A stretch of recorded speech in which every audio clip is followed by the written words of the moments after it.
They're gonna film me trying to get into this car. Okay. So what? A Morgan something? This is a Morgan three-wheeler. Morgan. Yes.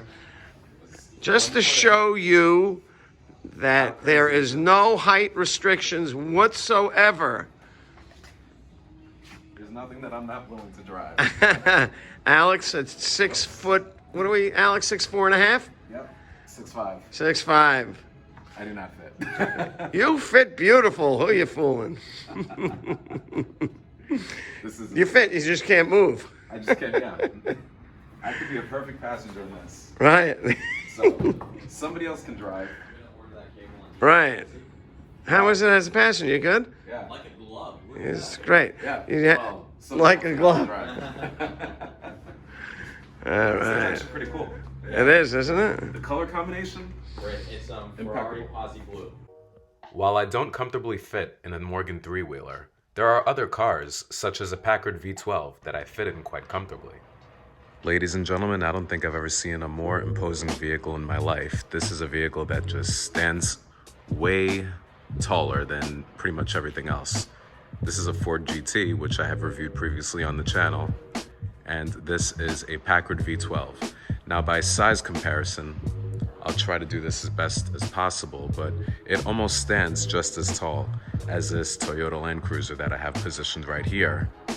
And in terms of length, I believe that the wheelbase of this vehicle with these white wall tires is much longer than this SUV. Now, the current market that we're in is obsessed over the SUV and everything that is related to SUV and standing taller than the rest of every other car that's in existence.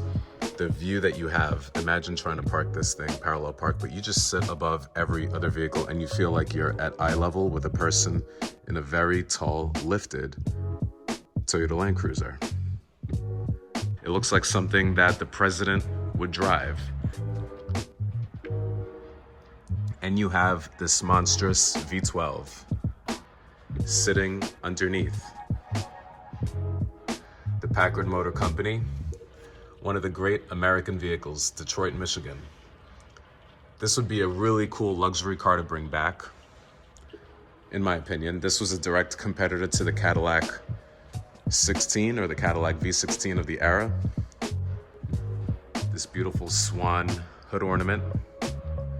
Hopefully nobody falls on top of this thing, because that's just, oh, I don't even want to imagine that.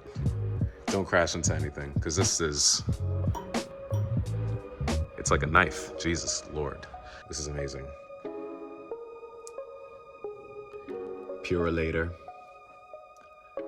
I'm just looking at Deco belts, stuff that you could get at pretty much any AutoZone, because Deco belts are sold at AutoZone. This is the horn fixture, beautiful. Just an incredible attention to detail that was taken when this car was engineered and it was built. Just a beautiful engine. And it opens, obviously, from both sides, depending on which side of the bank of cylinders you're working on.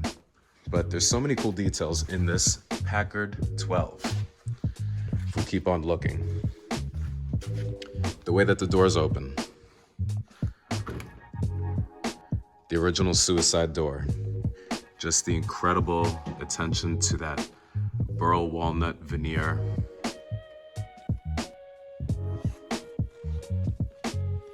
Flathead screws. Now I'm gonna step into this vehicle in this beautiful premium leather.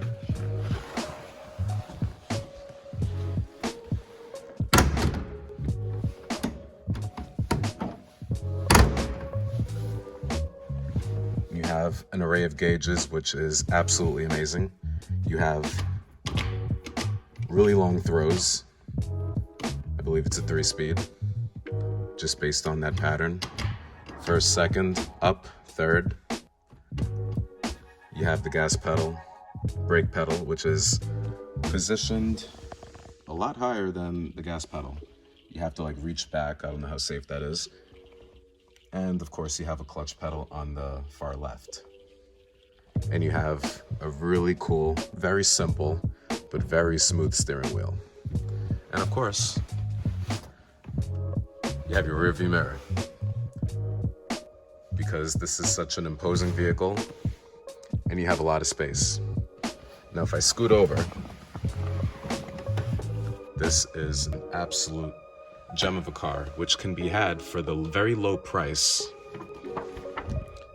of $335,000, which I think is a great deal because where else are you going to find one? I doubt you'll be able to find another one.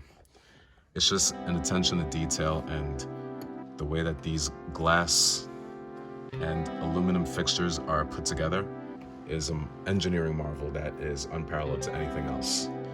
You have a roll-up fixture which turns this, and then look at this high quality window just coming all the way up. It rolls and it hides in that crevice. But definitely a really cool vehicle, and I can imagine just looking out through this glass panel. Amazing.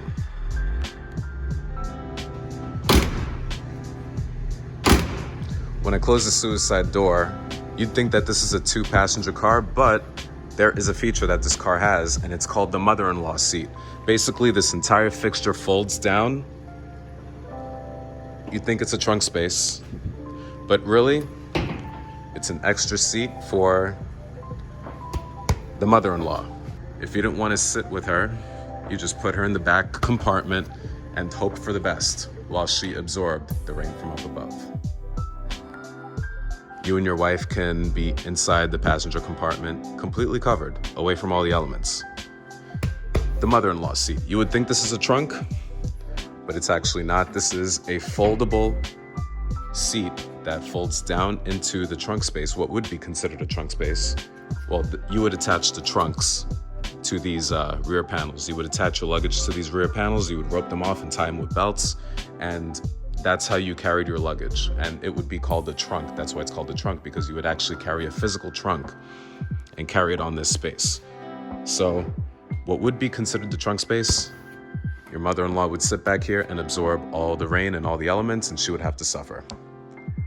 Not the greatest solution for pleasing the in-laws, but this was actually called a mother-in-law seat. Cool stuff. During this time, you had Cadillac, you had Duesenberg, and you had Packard. Now, if you look at the price of Duesenbergs, those cars are ridiculous. They're like 8 million, 9 million, but you could get something comparable that looks the part, feels the part, and plays the part for a much lesser price. And actually, in this color combination, blue on blue, which I love blue cars, obviously, because my 911 is a blue car, I don't think this is a bad proposition. All right, ladies and gentlemen, if you like the content that I'm bringing to you on your channel, please consider liking, subscribing, and commenting down below. I am in a garage full of amazing cars. Hopefully I can get to review and drive some of the amazing cars you see. So if you see anything that is particularly interesting, leave it in the comments below. What would you like to see me drive next? Obviously, some of these cars are here in consignment or they're here in storage. So there are some cars that I wish I could drive, but it is impossible to drive. Actually, the cars that I do drive, I actually call the owner and I ask them, hey, do you mind if I feature your car on the channel? And sometimes I hear a yes, sometimes I hear a no. So if you see any cars that I'm not able to drive, it's a result to me not getting in contact with the owner in time in order to drive the car. But if you have a car that you want me to drive on my channel, and we can have a conversation on camera about the ownership experience, please let me know, because I think that would be a lot of fun, and that's the type of direction that I want to take the channel in, because I think that would be really cool and really engaging for the audience, and it allows for you to expose the car and expose yourself and your business to a much wider audience, because at this point my channel is growing exponentially each and every single day. With that said, thank you for watching. Please consider liking, subscribing, and commenting down below. This Arena Red 911 is looking quite amazing, and so is everything else in this warehouse. Take care, guys.